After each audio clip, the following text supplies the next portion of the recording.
क्यों गांव के बुजुर्गों को रात की बारात से डर लगता था? रात का समय। गांव की सुनसान गलियों में धीरे धीरे आगे बढ़ती एक बारात। ढोल नगाड़ों की आवाज और टिमटिमाती लालटेन की रोशनी में सजे हुए घोड़े और लोग। लेकिन सन 1980 के आसपास भारत के कई ग्रामीण इलाकों में एक अजीब परंपरा प्रचलित थी। एक ऐसी परंपरा जिसे लेकर गांव के बुजुर्ग हमेशा चिंतित रहते थे, क्योंकि उनका मानना था कि रात की बारात सिर्फ एक शादी नहीं होती। कभी कभी वह अदृश्य शक्तियों का ध्यान भी खींच लेती है। कहा जाता था कि जब आधी रात के बाद बारात किसी सुनसान रास्ते से गुजरती थी, तो अचानक ढोल की आवाज धीमी पड़ जाती, हवा में एक अजीब सन्नाटा छा जाता, और कई बार बारात में शामिल लोगों ने दावा किया कि उन्हें रास्ते के किनारे अजीब परछाइयां दिखाई देती थीं। कुछ बुजुर्ग कहते थे कि यह केवल अंधविश्वास नहीं था।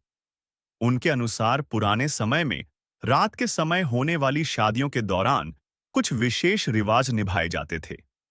ऐसे रिवाज जिनका मकसद बारात को बुरी शक्तियों से बचाना होता था। बारात निकलने से पहले गांव के कुछ बड़े लोग घर के बाहर एक छोटा सा अनुष्ठान करते। मिट्टी के दिए जलाए जाते, कुछ मंत्र पढ़े जाते और रास्ते में कुछ खास जगहों पर चावल या हल्दी डाली जाती। इन सब का उद्देश्य था रास्ते में मौजूद अदृश्य शक्तियों को शांत करना।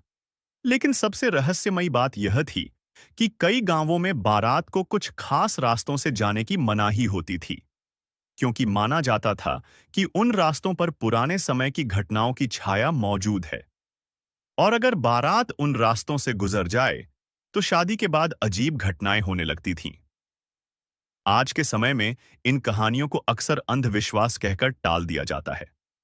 लेकिन जब पुराने ग्रामीणों से बात की जाती है, तो वे आज भी कहते हैं कि 1980 के दशक में रात की बारात सिर्फ एक उत्सव नहीं होती थी।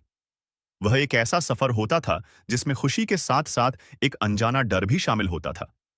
शायद यह केवल लोक कथाएं थीं, या शायद इनके पीछे छिपा था गांवों की पुरानी मान्यताओं का एक भूला हुआ इतिहास।